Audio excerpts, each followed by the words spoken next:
beli bibit belakangan lah, siapin bibit belakangan ke siapin media tanam dulu. Kambing yang baru dari kandang itu, aduh, Iya. no. Yang baru Hati-hati, itu keluar. bisa langsung mati bibit, sebagus sekuat apapun bibit ya. Siap. Oke, assalamualaikum warahmatullahi wabarakatuh. Waalaikumsalam warahmatullahi wabarakatuh. Kembali lagi di channel Karyawan Nganggur. Nganggur itu maksudnya menanam anggur ya. Jadi sebenarnya saya itu karyawan tetap di suatu perusahaan otomotif di daerah Jakarta Utara. Bekerja sudah hampir 18 tahun. Nah, hari Sabtunya itu saya menanam anggur dan belajar anggur ke narasumber saya. Di sini ada Kang Rodi ya.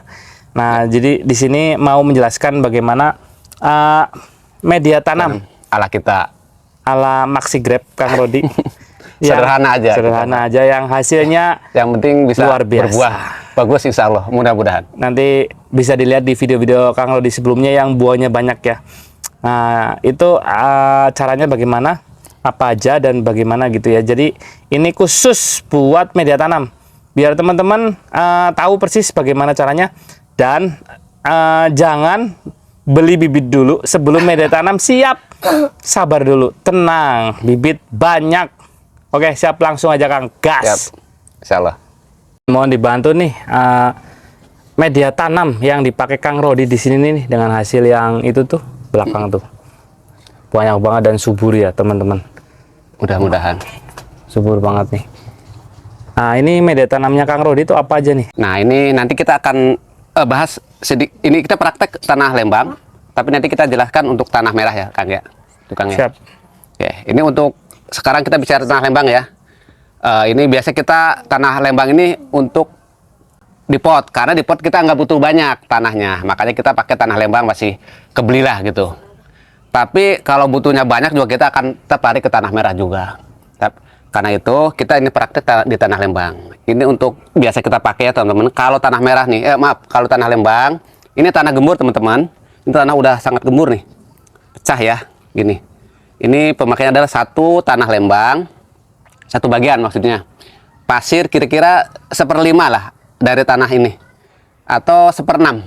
Kalau pasir hitam gimana Kang? Pasir hitam boleh, semua pasir lah, asal jangan pasir cor yang kasar-kasar ya, menurut saya itu kurang inilah.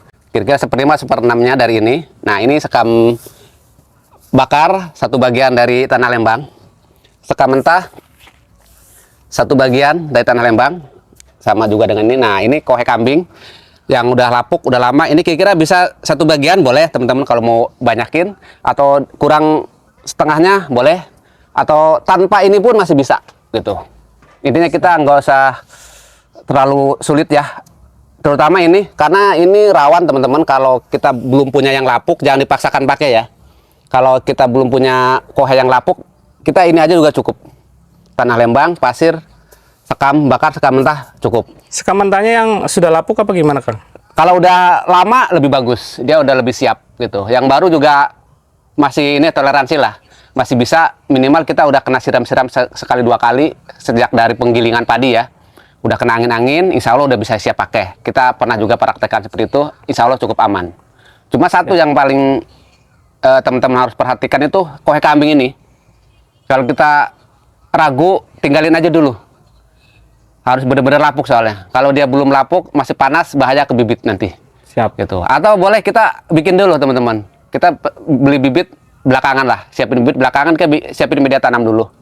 Baik itu kohe kambingnya baru atau lama, kita campur aja. Cuman itu harus perhatikan nanti lamanya untuk proses fermentasinya. Harus teman-teman yakin ketika bibit masuk, kohe kambing yang tadi kita masukkan masih mentah itu harus udah benar-benar adem. Biasanya ciri-ciri alaminya itu media tanam kita ini tumbuh ini Kang, rerumputan. Siap. Itu biasa ciri kohe kambingnya, berarti udah ini ya, udah adem gitu. Jadi ini teman-teman bagi yang sudah ngebet pengen nanam anggur, itu bibit banyak insya Allah ya. Di sini juga tersedia banyak.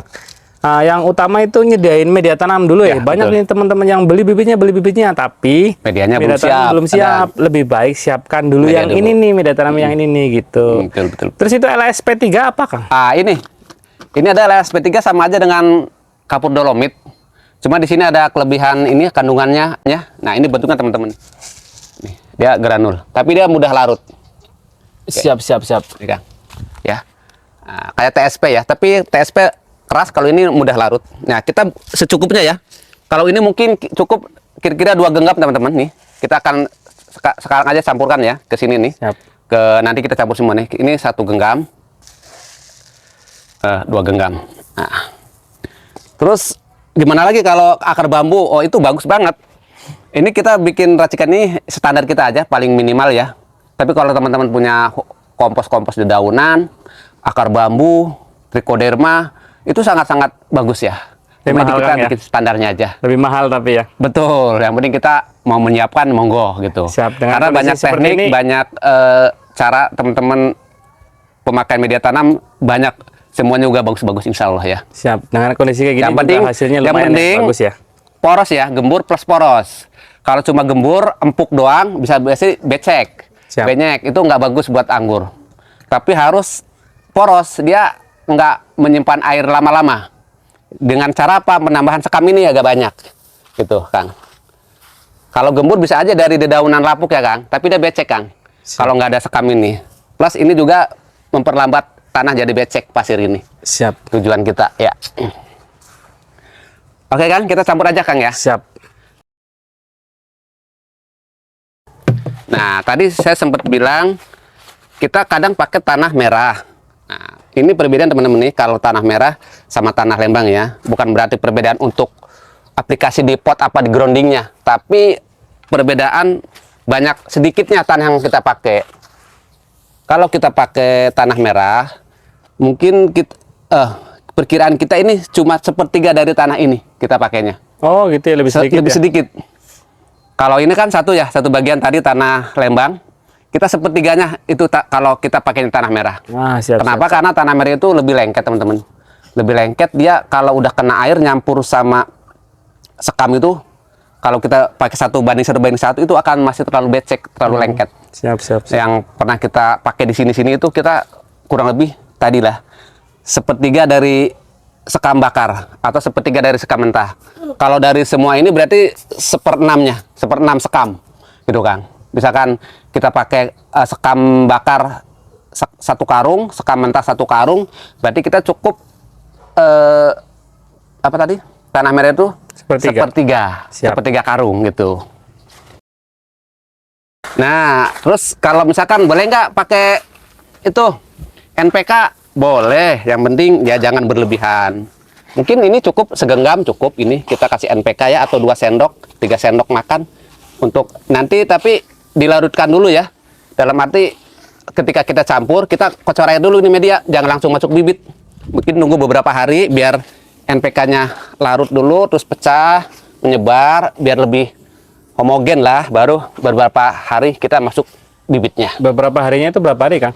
3 hari? Ya, kalau untuk bicara NPK 2-3 hari bisa udah langsung masuk. Siap. Tapi kalau bicara kambing itu tadi ya hati-hati teman-teman ya. Siap. Kalau dia masih panas itu kita nggak bisa ada ukuran persisnya ya. Sekian hari udah pasti adem.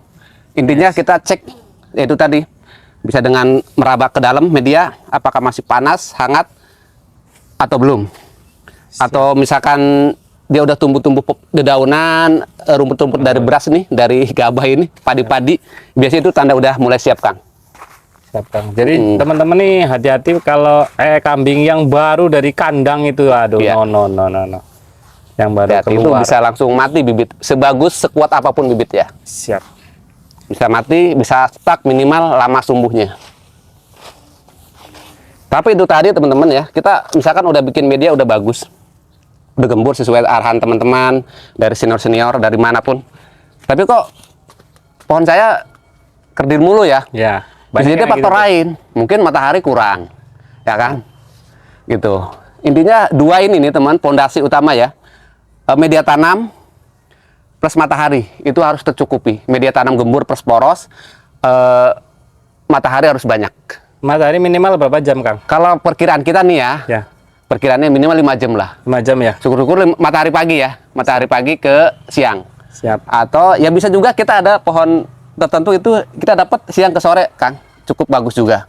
Berarti setengah hari. Yang veles ya, Kang? Peles sama gospi ya, itu menjelang pembuahan, peles lagi berbunga itu. Siap. Yang video ini nih velesnya nih, saya spill nih. Mantap kan? Juga diperhatikan penyiraman. Ada teman-teman ini nih media ini kita aduk udah rata. Karena ini kita pakai ini ya, kue kambing yang udah lapuk, udah siap pakai, insya Allah. Kita nanti akan siram dulu. Lalu kalau mau langsung masuk bibit juga insya Allah udah siap. Nah ini teman-teman udah kita tuang ya. Ini untuk awalannya cukup segini.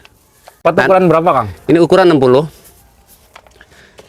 Ukuran 60. Nanti udah kita kena siram biasanya dia agak turun. Nanti tetap ini mas cukup dulu. Nanti kalau udah beberapa bulan ke depan setelah penanaman dia agak turun, paling kita tambahin segini lagi gitu Kang. Pokoknya gini teman-teman. Ini bawah ini udah ada lubang. Sekitar 8 lubang segede koin uang cepean ya. Iya. Udah cukup bawah. Nah kita tambahin. Kita penting juga, tapi ya nggak wajib. Karena segini pun cukup lubang di bawah itu. Tapi kita pengen lebih oksigen udara itu lebih banyak masuk. Kita sini teman-teman. Kira-kira 1, 2, tuh 2, terus muter ya. Tuh 2, minimal 2. Tiap ini nih. Setiap yang tiap cekungan atau tiap kembungan. Nah, gitu ya. 2. Terus muter semua. Siap. Bolongin kira-kira segede pensil lah paling gede ya, biar nggak terlalu buang tanah kalau kegedean. Bisa dibor, bisa pakai besi panas, tusuk gitu. Yang penting jangan sampai pecah ya Kang ya. Betul. Nah sekarang saatnya kita siram nih teman-teman. Kita siram sampai basah dulu bener-bener.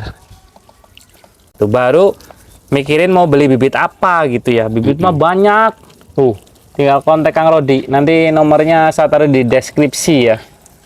Nah, kalau Kang Rodi juga kalau mau kirim bibit jauh jarak jauh itu ada standarnya loh. Bibit mana yang standar dikirim dan yang belum. Jadi jangan salah ya teman-teman. Itu ada standarnya loh yang sudah siap.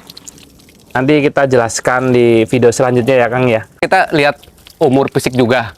Tapi ada kalanya ketika kita kirim menurut kita udah siap kirim jarak jauh, ada kalanya ketika nyampe di pembeli ada yang mati, ada yang patah, ada yang layu terus nggak hidup lagi. Itu berarti di luar perkiraan kita ya. Cuman kita tetap untuk hal seperti itu kita ada garansi. Kita akan kirim ulang. Siap. Gitu. Namanya di perjalanan bisa jadi kelempar-lempar terlalu kasar dari kurir atau nyasar dulu kemana. Itulah kadang-kadang terjadi. Tapi kalau kita sendiri, yang penting pembeli mau bersabar ketika pengganti bibitnya belum ready atau mengganti bibit lain masih kita bisa bicarakan. Intinya garansi setelah lagi ada konfirmasi ya. Siap. Jadi gitu teman-teman. Cuma minta konfirmasinya jangan nunggu setengah tahun ya. Setengah tahunnya mah. Setengah tahun baru konfirmasi ya. bibitnya mati. Iya betul. udah angus garansinya. Nah gitu. Jadi saran saya ya, saya juga pernah membeli online sebelum kenal ke narasumbernya langsung nih yang di video-video saya. Semua narasumber saya nggak pilih kasih ke salah satu narasumber ya, karena semua juga ngasih edukasi ke teman-teman dan juga sama lah. Sama. Jadi pastikan kalau membeli bibit online itu ke narasumber yang terpercaya. Caranya terpercaya bagaimana? Dengan cara melihat video di kebunnya, di tanaman-tanamannya yang sudah berhasil. Itu salah satu terpercayanya. Kedua, itu adalah melihat itu di mana? Ya, salah satunya di YouTube channel Karyawan Nganggur. Makanya jangan lupa subscribe, like, dan komen di situ ya. Insya Allah. Ya, saya bantu pokoknya untuk teman-teman bagaimana cara menanam anggur biar sukses dengan narasumber saya ini. Nah, teman-teman juga bantu nih buat saya buat subscribe. Subscribe itu sebenarnya nggak berpengaruh ke gajian ya, karena sampai sekarang alhamdulillah saya belum gajian nih 2 bulan ya dari YouTube ya. Tapi saya masih semangat nih karena memang saya masih belajar anggur.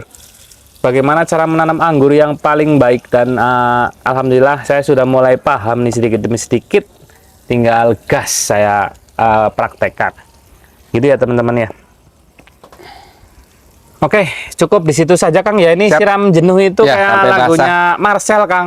Jenuh gitu. Kan ada lagunya itu tuh. Berarti Bisa nyanyi Kang. Siram Marcel. Nah, gitu ya.